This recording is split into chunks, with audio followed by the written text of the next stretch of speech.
Goeiedag en baie welkom by sessie 19 van module 4 waar ons praat oor gebed en 'n lewe van gebed. Nou in hierdie sessie deel ek 'n paar gedagtes oor wat dit beteken as Paulus sê wandel deur die Gees of leef deur die Gees. Want ek glo dit is wat op die ou end maak dat ons werklik 'n lewe van gebed lewe. Wanneer ons aan die Gees die ruimte gee wat hom toekom om ongehinderd met ons te praat en vir ons te lei, vir ons insig te gee, wysheid te gee, wat ons ook al nodig het. En daar is baie groei nodig voordat ons op daai punt kom. En ek wil hier eers hê ons moet kyk na Jesus se lewe, want Jesus is iemand wat gelewe het deur die Gees, wat gewandel het in die Gees. En die effek wat dit op hom gehad het, op sy totale menswees, hoe hy opgetree het, kom baie duidelik uit dat Jesus het nie baie van die probleme gehad waarmee ons elke dag sukkel nie.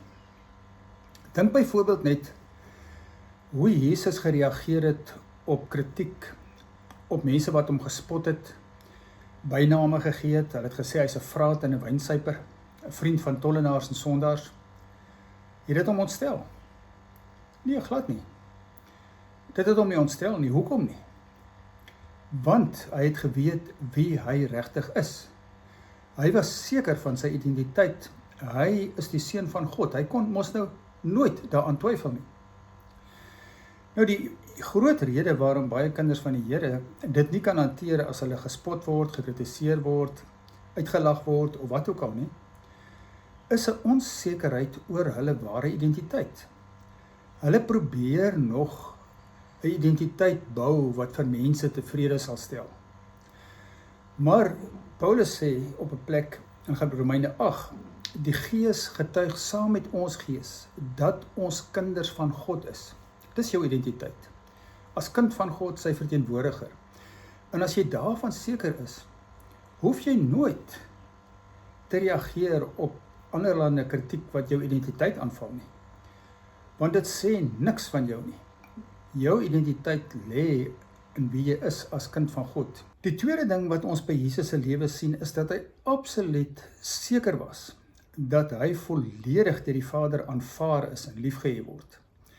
Nou dit het verskeie geleenthede in sy lewe, twee veral geleenthede baie sterk na vore gekom, die een by sy doop, waar die Gees op hom neergedaal het en die stem uit die hemel wat sê, dit is my geliefde seun in wie ek in welbehae het.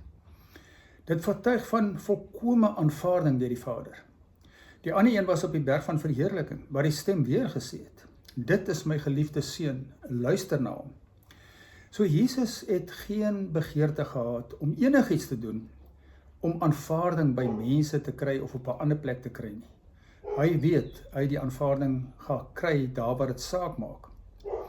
En Paulus sê ook in Romeine 8, dat ons ook die Gees ontvang het, wat getuig daarvan dat ons deur God aangeneem is, aanvaar is. Jy sien, dit is iets wat baie diep 'n oortuiging in jou hart moet word, dat jy niks meer nodig het om te doen, om vir aanvaarding te werk nie. Jy hoef nie aanvaarding by enigiemand te soek, by mense of afhanklik te maak van mense se aanvaarding nie, want jy is deur God aanvaar. Dit maak van jou 'n vry mens. Die volgende ding is dat Jesus natuurlik seker was van sy vermoëns.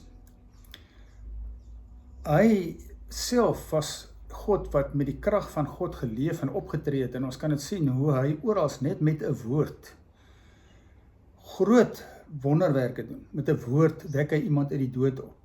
Met 'n woord maak hy die storm stil. Met 'n woord bevry hy mense van demoniese magte.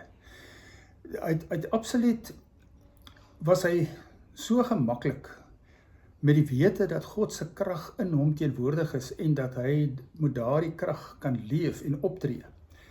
Dat dit nie vir hom nodig was om enige iets te probeer bewys deur, soos wat ons sal sê, te perform om mense te beïndruk nie.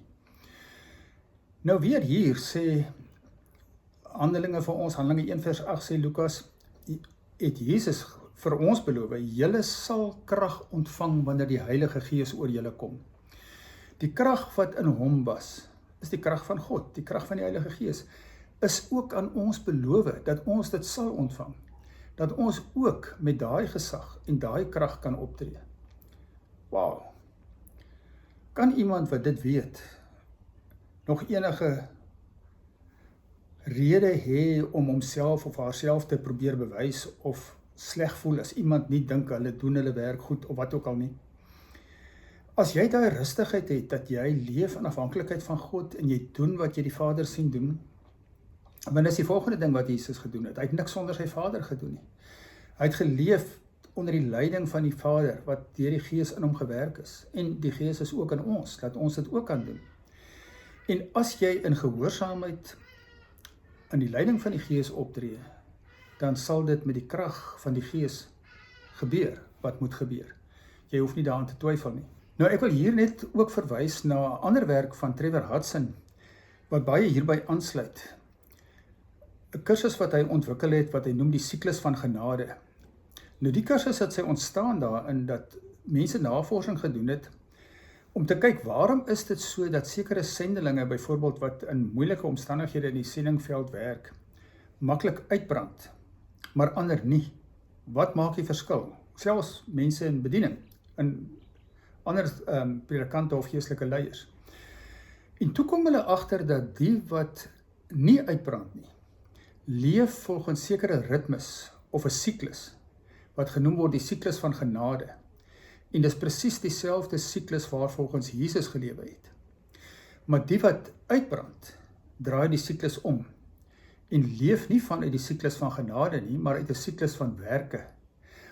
Nou, wat is die siklus van genade? Dit begin ook daarby, sê hy, dat Jesus absoluut seker was van wie hy was, sy aanvaarding by die Vader. Hy hoef dit nie te gesoek het by mense nie, hy was seker dat hy dit reeds ontvang, reeds weer met daardie stem uit die hemel wat dit aan hom bevestig het.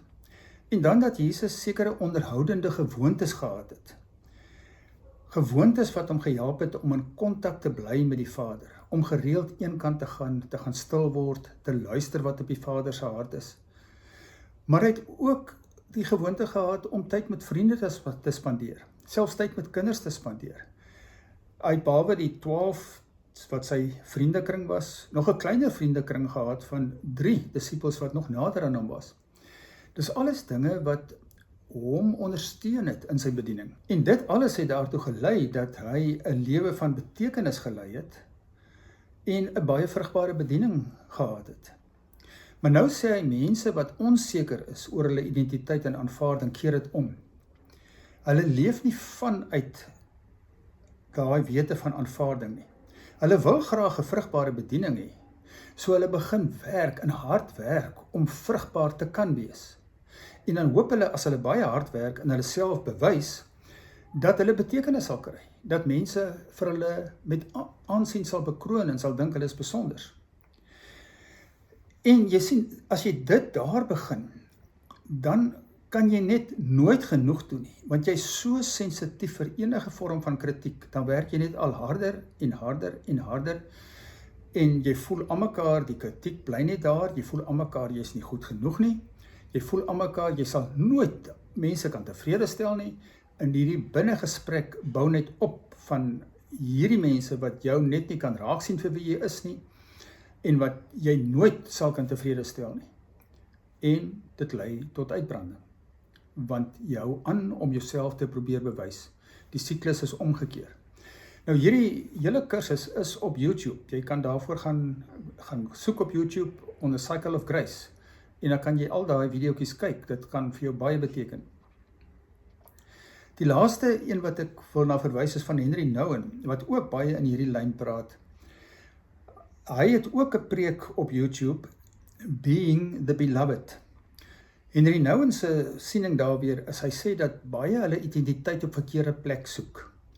Mense dink ek is wat ander van my sê. So hulle is baie sensitief vir wat ander van hulle sê. Of hulle dink ek is wat ek besit, my besittings wat ek bymekaar gemaak het, wys wie ek is. Of hulle dink ek is dit wat ek bereik het in die lewe, my suksesse en prestasies.